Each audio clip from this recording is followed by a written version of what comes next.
سلام او خیر چاري ګرانو هیوادوالو خالد ترابیو کې ټول برک روغ اوسئ او د صحت او راحت جامې به مو پرتلوي. نن غواړم چې تاسو ته د میزل یا د شرید په ناروغۍ باندې وغږیږم چې د شرید ناروغي څه شی دی، څنګه رامنځته کیږي، مودې څومره د تداوي او د مخنیوي لارې چارې څه دي.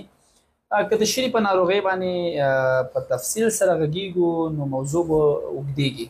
نو غواړم چې په لنډو الفاظو دغه د شرید ناروغي تاسو ته واضح کړم. لومړی دا چې د شرید ناروغي څه شی دی. د شرید ناروغي یوه حاده انتقالیدونکي وایروسي ساري ناروغي ده.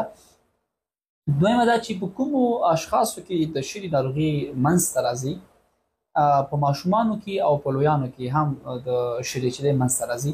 یعنې دا نه ده چې یوازې ماشومان د شرید په ناروغۍ اخته کېږي او لویان دې ترې په امان کې وي، نه، دواړه پرې اخته کېږي، هم لویان هم ماشومان، دغه دواړه د شرید په ناروغۍ باندې اخته کېږي. د شرید د ناروغۍ اعراض او علایم چې دي، یعنې موږ او تاسې څنګه پوهېدی شو چې یاره ماشوم مو د شرید په ناروغۍ اخته دی. لومړی دا چې د تبې لرل، ټوخی راتلل، له پوزې څخه د افرازاتو راتلل، پرنجی کول، د سترګو څخه د اوښکو راتلل او د سترګو سوروالی او وروسته له هغه نه په ټول بدن باندې د سرو خاپونو یا د سور رش راوتل چې خپله دغه د شرید په ناروغۍ باندې دلالت کوي او موږ ته راښایي چې ماشوم د شرید په ناروغۍ باندې اخته دی.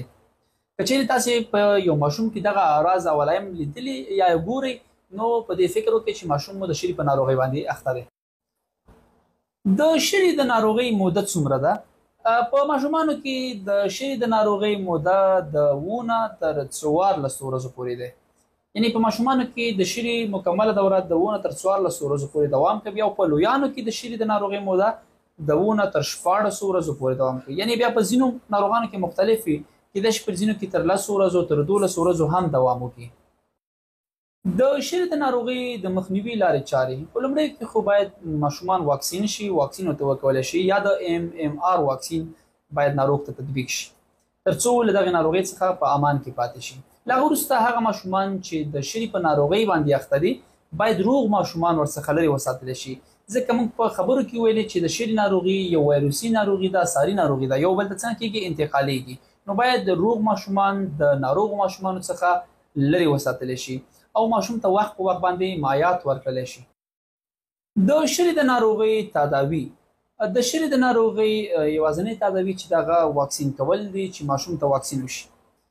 ځینې هیوادوال په دې باندې په دې خبرو باندې باور لري چې انټي بیوټیک ورکول د شرید په دوران کې یا د شرید په ناروغۍ کې مثبت رول لوبوي، خو خپله د شرید په وایروس باندې انټي بیوټیک کوم مثبت تاثیر نه لري. فقط او فقط د هغو اعراضو په خاطر باندې انټي بیوټیک یا نورې دواګانې ورکوو چې هغه له ځان سره کنټرول کړي او مخکې تګ ته یې پرېږدي.